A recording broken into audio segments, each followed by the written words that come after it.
So here I would like to introduce my research topic, adventure or banishment, comparisons of self-choice and parent choice effects on the experience of Chinese students in the US.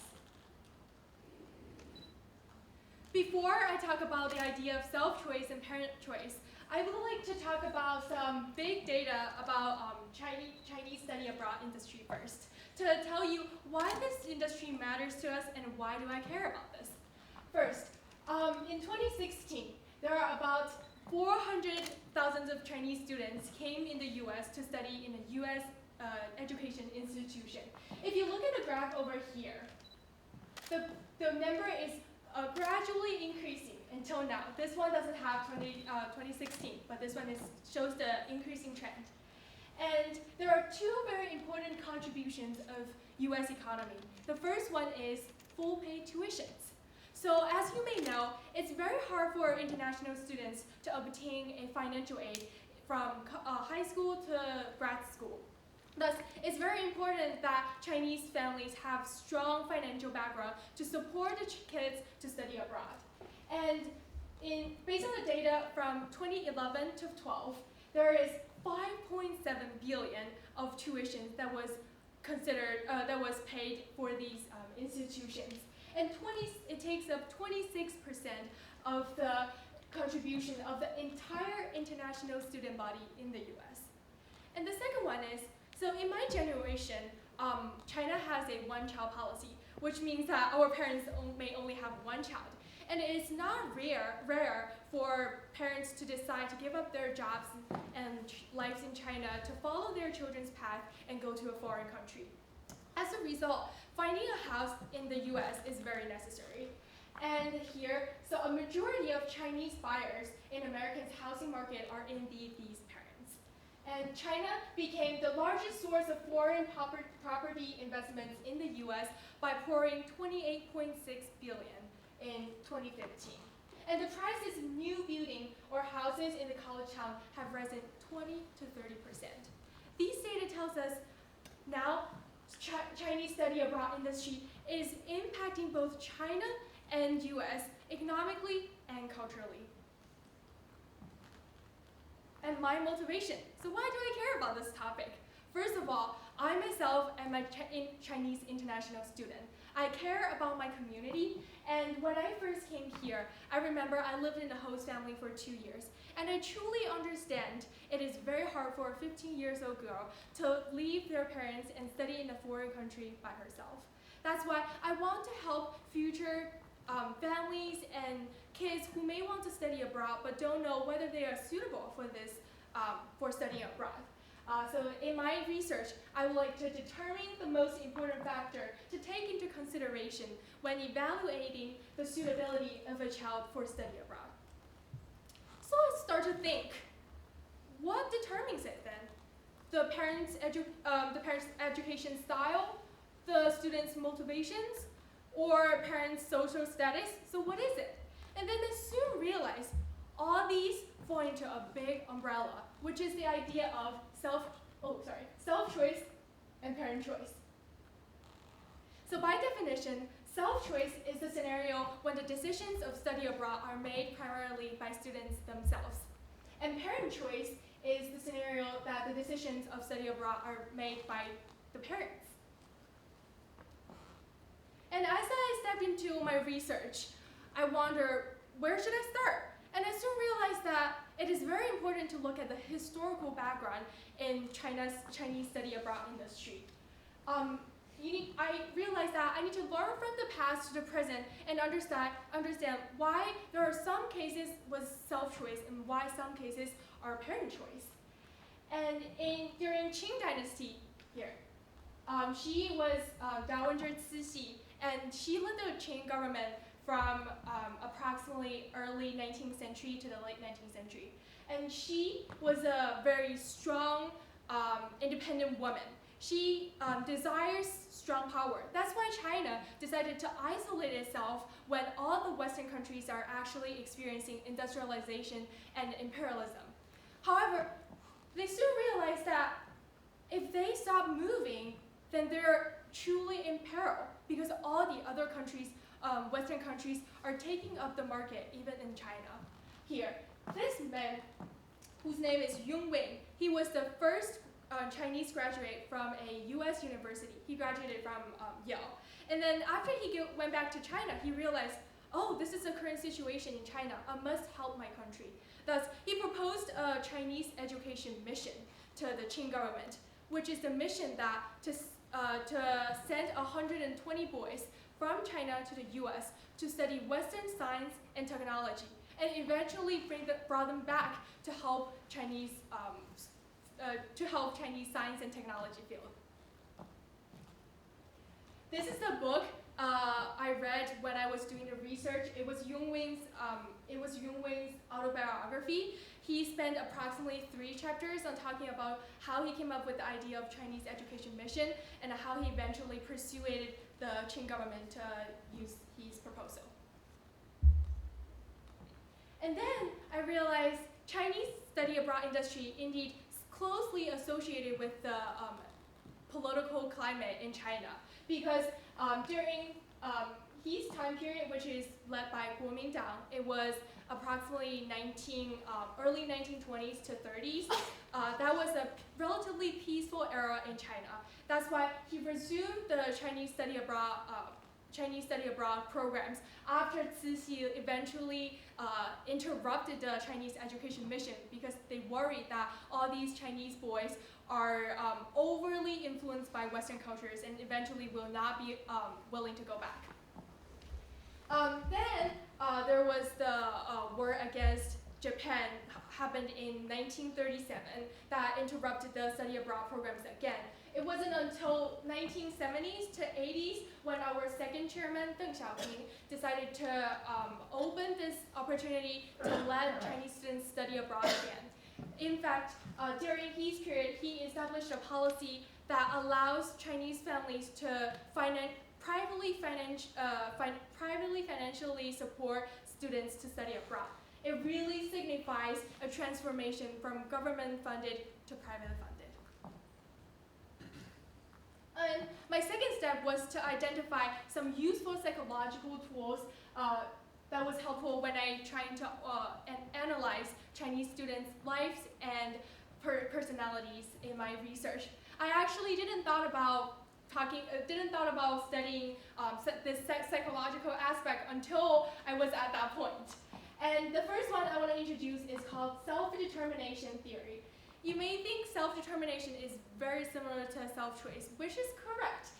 It is a theory refers to voluntarily actions taken by people based on their own will.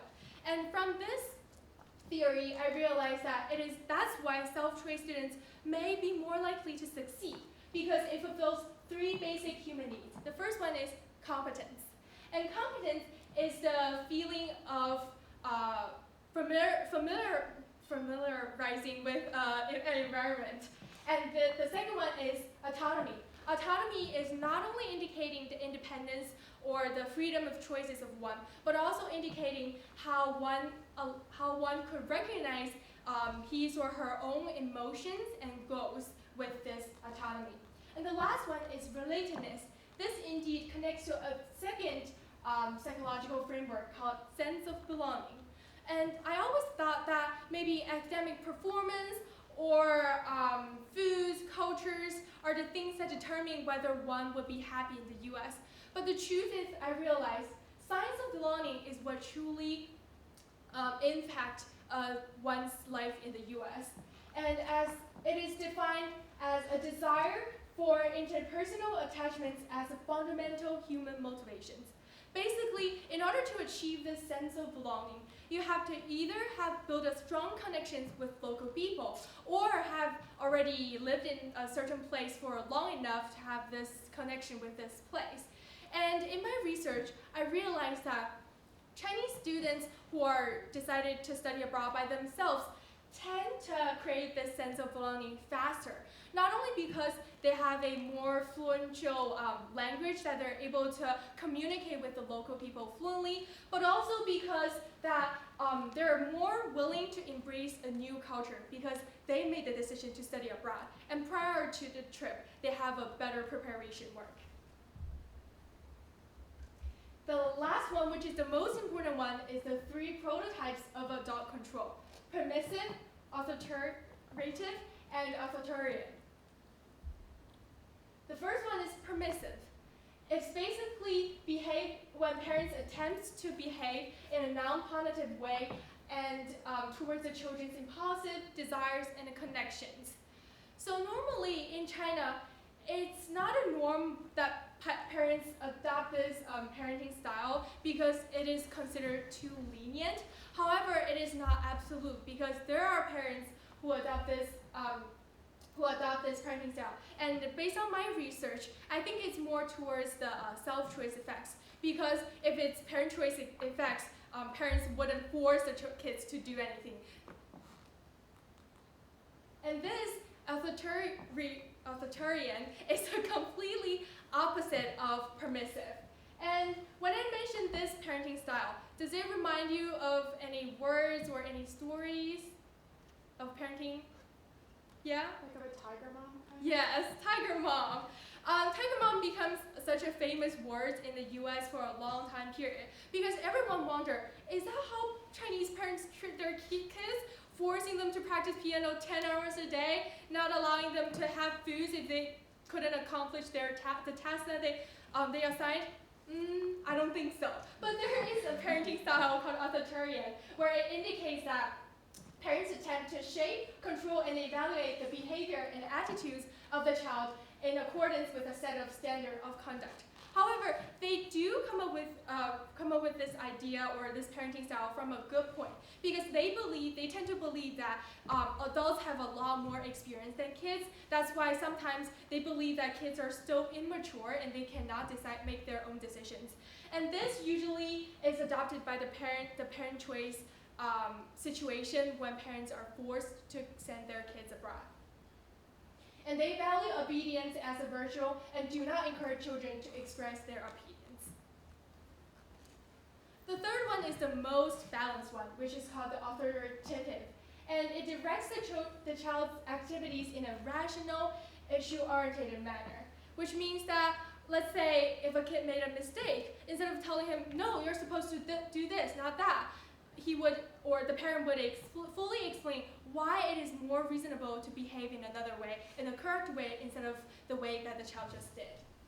And they value both autonomous self-will and disciplined conformity. And this is, in my research, applies to the most of the self-choice parents or self-choice scenarios, because parents tend to respect their kids as an equal and thus are willing to listen to their kids' advice. When the kids decide to study abroad, if they're capable of supporting them, they would be able to do so. And with all these psychological frameworks, and I would like to come up with a conclusion that self-choice students tend to be more successful when they are in the US, not only because of their physical preparation work prior to the trip, such as having English lessons or something like that, but it's more because they're more mentally prepared for going into a new environment by themselves and contact new people, embrace new culture. And here, there's a quote that says, "It is only in adventure that some people succeed in knowing themselves, in finding themselves." And I truly believe this is the case, as how I titled my research, Banishment or Adventure. In my opinion, self-choice is more adventure. On the other side, banishment indicates the scenario when parents force their kids to study abroad. And I did my externship in a company called China-US International. So there's a pro side and a con side of me being an international student to study this topic, because I know lots of first-hand perspective and I understand my own feeling as an international student. However, it was very hard during this process to pull me out of this basket and truly understand what other people or local or American people may see this case. And it was a great opportunity for me to intern in this company and achieve a new business perspective in Chinese study abroad industry. So this company, they basically organize summer and winter camps for Chinese students in a wide range of ages. And they help Chinese students apply to American schools. They also organize overseas and local trips. So the main project I did for this company was to create a customer satisfactory survey. And in this survey, I created different types of questions such as why did you decide to study abroad, and what was the biggest difficulty you encountered while you were in the US. And two of them that's for me, I think is most beneficial for the company was that I asked them to rate the different services that are offered in the company and which one is the most important. The essential idea of this is to explore how can these agencies truly help these Chinese students when they're in the US. For example, the first one over here, they're like application essays or test tutoring, or maybe after they achieve the offers, what do they do afterwards? For example, visas and stuff. There are different services where they rate, and then here are the result. And this is when they give scores of how this company is currently performing in their heart. Since I just finished this survey, it is still in the process of getting results, so I don't have a conclusion for this survey yet, but we're in the process. And here are some photos. These two are when I I was taking the photo, when I was interviewing two students. One is from Penn Graduate School and one is from Columbia Grad School. They're both coming for grad school. And I do realize that since I came for high school and they came for grad school, we do share a very different experience. For me, I focus more on how to truly understand American culture, how to make sure that I could make connections and friends with my classmates. But for them, I think they have a clearer goal to learn what they want to learn in the college and achieve the degree, and eventually probably go back to China to work. And these are the two, as you may see, is actually the products of one of our alumni, Maggie Mao. I visited her in New York City, and she started a startup that worked with manufacturing clothing. And since she's like one of my case studies, so I basically interviewed her and asked her how she felt as an international student to start a company in the US.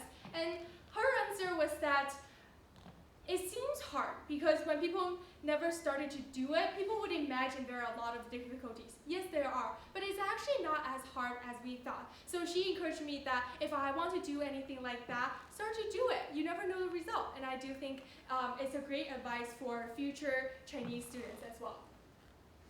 Thank you. That's it. Do you have any questions that I could probably answer? No? Oh, yes. What was the one thing that you learned that surprised you? What was the one thing that I learned? Well, I think there are actually lots of things that surprised me, but the most important one I would say was when I realized that how closely Chinese study abroad industry's history closely related with the political dynamic. And I think it's the same case now too, but much less than in the past, because now people embrace a more freedom environment. So for example, if I want to study abroad, I really don't need to apply for anything except a visa. But in the old days, the only way for them to study abroad is through governmental programs, which was really, really hard. So I think their experience were very different from mine right now. Yes, please. So many of the universities in the US are now starting to have partnerships with universities in China. So did you notice any difference in the number of students coming to the US as a result of these partnerships, so that they get a degree in China from a university in the US, except that you are co-located there because of the partnership between the universities? Oh, sorry, your question is the difference between when Chinese universities and U.S. universities work with each other, or like individual study abroad industry? Right. So if Chinese people want to come here to study in the U.S., U.S. universities are setting up campuses or collaboration and partnerships with Chinese universities. Oh. Has the attitude of people in China changing that they can actually get a degree from a US university while staying in China?